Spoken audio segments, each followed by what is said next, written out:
Welcome to the show. I'm katkhatibi, and this is my channel. Today, we're going to be talking about what to discuss early on in your relationship about work and motherhood. And I say this because it seems to be a point of contention with women nowadays. They don't want to have kids because it's a lot of work or what have you, but they also don't have these hard conversations early on in relationships, therefore wasting tons of time with someone with completely different values.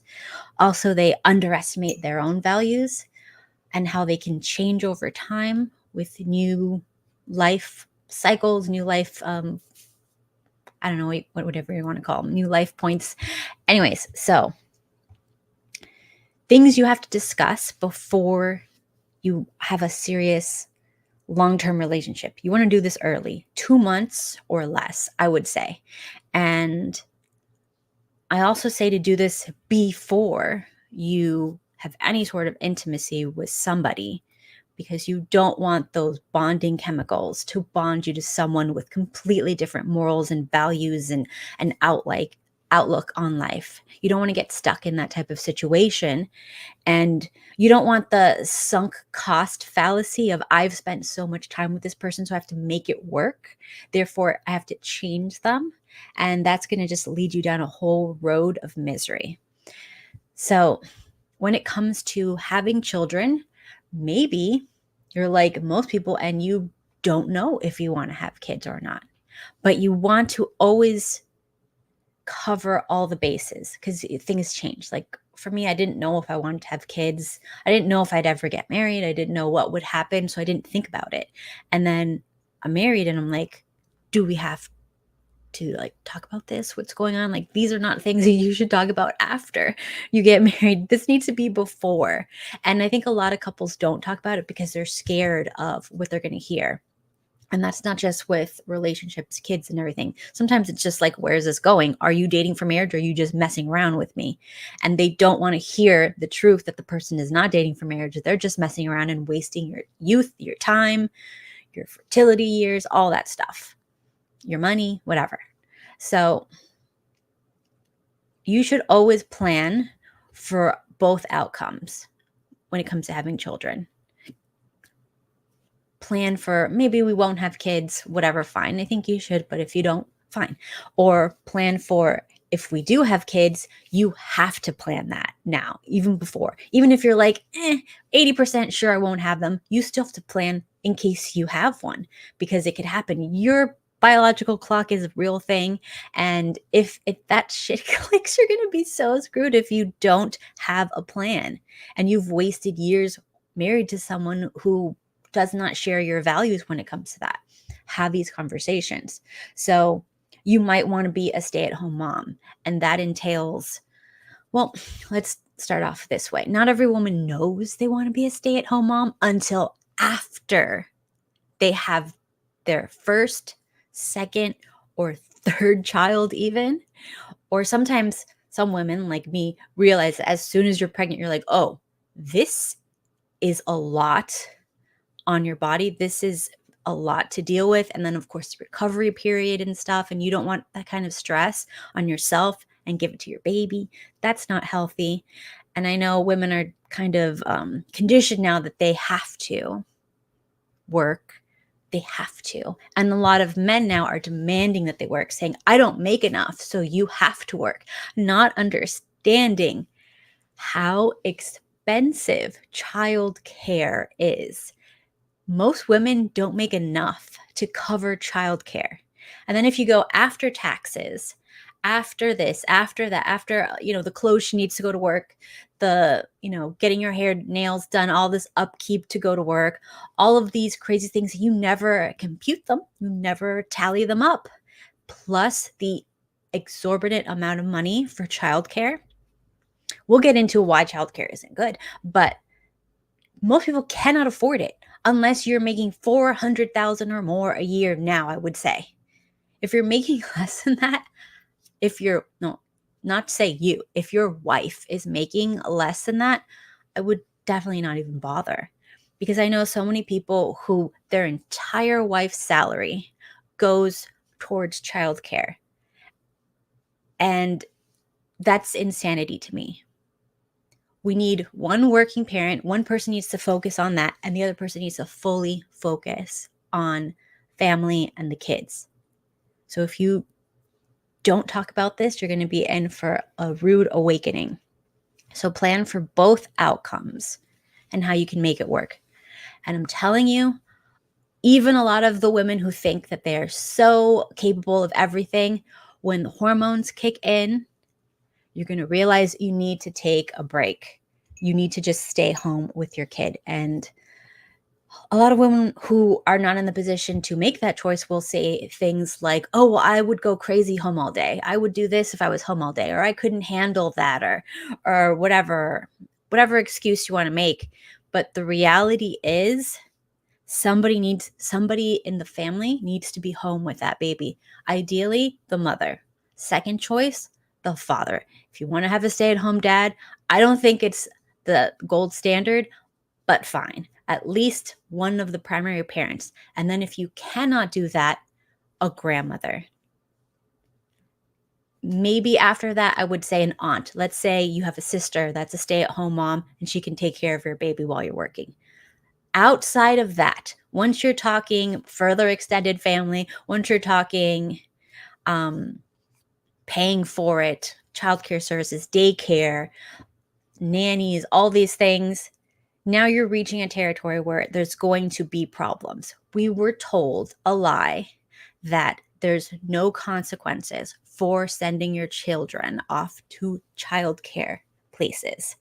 The outcomes are clear. They are very detrimental to their health, their bonding, and their future attachment styles. We have so many grown-ups who have poor attachment styles because they were thrown into some facility or with some non-loving family member to be cared for, and they were more neglected. They couldn't bond with that person, and they have problems now committing to marriage, family, children, being, taking care of others. Nobody took care of me. I no longer can take care of anybody else. I can barely take care of myself because I have severe attachment problems. That's where these things come from. Your attachment to your primary caregiver or caregivers, if you're lucky and have both parents or grandparents, that's going to influence whether or not you're able to pair bond properly, have a healthy relationship, be able to communicate properly with people, experience real love, experience real trust. All of these things stem from this. And people get mad because it's like, are you shaming mothers who don't have the choice? If you don't have the choice, you don't have the choice.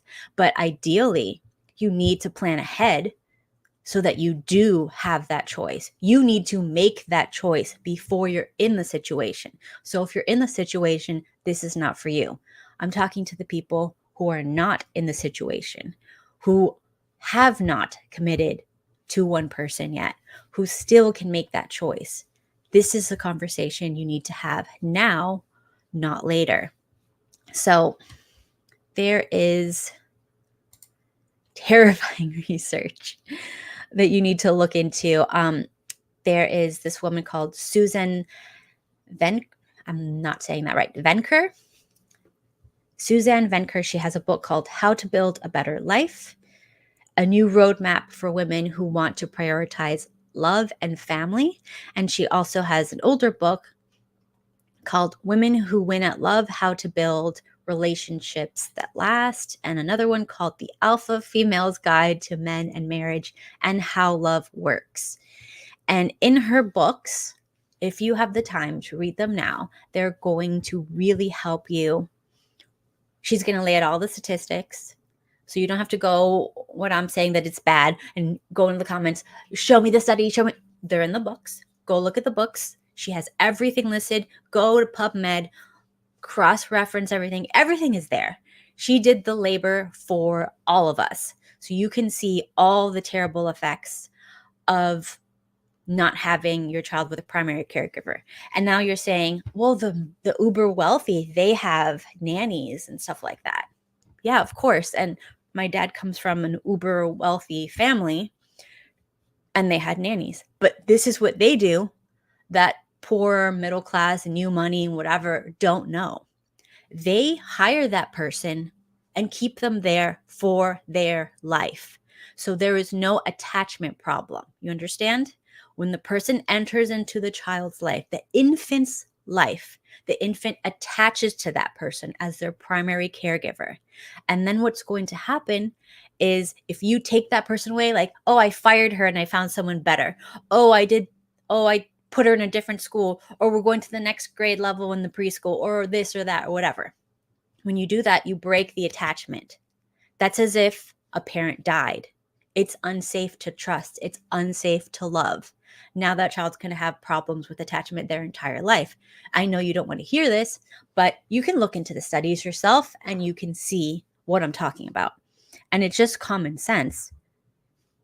All of these attachment issues that we have going on come from your primary caregiver attachment. So that's why it's so important. So she recommends getting things like lazy girl jobs, things that you can do from home on the computer when the baby's sleeping, things that are, now you could do, let's say you wanted to do YouTube videos, you wanted to do, you write books or whatever, you can do that on your free time. Something that I would do is I would host events for influencers and media stuff on weekends, so that way I could have some income and socialization. And then during the week, I could be a full-time mom, and there was no problems with that. Another thing I did was I was a wedding planner. So most of that is online, text message, emails, calling up people on the phone, organizing stuff. And then you have the wedding day, and that's just one day.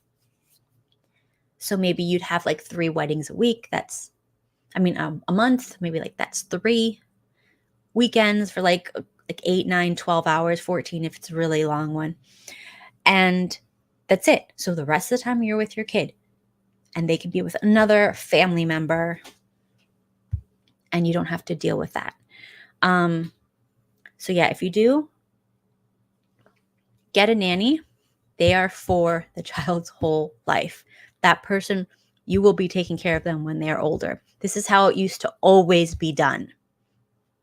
We've forgotten everything, all the knowledge that we've had for generations. It's just like as technologies increase and as they're trying to squeeze us for more work and more time and telling us hustle, hustle, hustle, do this, you're worth nothing, or I could never trust a man, or all of these propaganda tools that they're using to convince you that you don't have a choice. You do have the choice, and you need to know the research. You need to go back to what we used to always do. In South American countries, they would have a nanny that would stay with you forever. It would usually be like a woman who never got married, and now she's older and she still wants like that family connection. So she comes in, takes care of your kid, and then when she's older, guess what? You and your kid take care of her like you would like a grandparent. So if you don't have a grandparent, you would hire that. Basically, you're hiring a grandparent that you're going to take care of for life. I mean, that makes sense to me. That just makes sense. Like they're taking care of you and then you take care of them. That's an even exchange. But what we're doing now, treating primary care as something you can hire out, something that you can have like a room full of kids from different backgrounds and different people, and there's going to be neglect in that, of course, and nobody's going to love them. There's going to be hiring and firing. People come and go from the children's lives. It's a mess. You cannot have that. And a lot of people will be like, well, I was okay and I was okay. Well, are you? I mean, we all have a little bit of attachment issues from growing up with certain things or not or whatever, especially in this country. So I think we should take a more, less aggressive look at our lives, and just how about the people that you interact with? How are their attachment styles like? A lot of people are very scared of commitment. They're very scared of getting close to someone. They only like the newness. And then as soon as it becomes comfortable, whatever, they're like, they pull away because they remember unconsciously from when they were a kid, bonding to someone to have them pulled away from them. Or how about this? Bonding to a caregiver that doesn't care about them, that didn't give them the response that a loving caregiver, preferably the mother or father or grandparent, would have given them. So that's just something that we need to talk about. So I would love to have Suzanne Vechner on some point in the podcast, hopefully when it grows a little bigger. And I think everybody should read her books to understand where all these problems come from. And yeah, discuss this early on in your relationships, because you do not want to get a divorce. You do not want to resent your spouse. You do not want to have to stick to an idea or position you had before you were in the situation, which is what most women do. I'm probably going to be fine and able to work. I can do anything. I'm the big boss, babe. And then you get there, the hormones kick in, the stress kicks in, the late nights kick in, the constant illnesses in the beginning kick in because you're building up yours and the baby's immune systems, the not being able to like clean or cook or whatever because you're just stuck with this baby, feeding it constantly, sleeping when the baby sleeps, and very little stimulation from the outside world unless you have a good network of other mothers and friends that can come over and, you know, hang out with you. And that's something that I would personally suggest that women think ahead about to cultivate in their lives.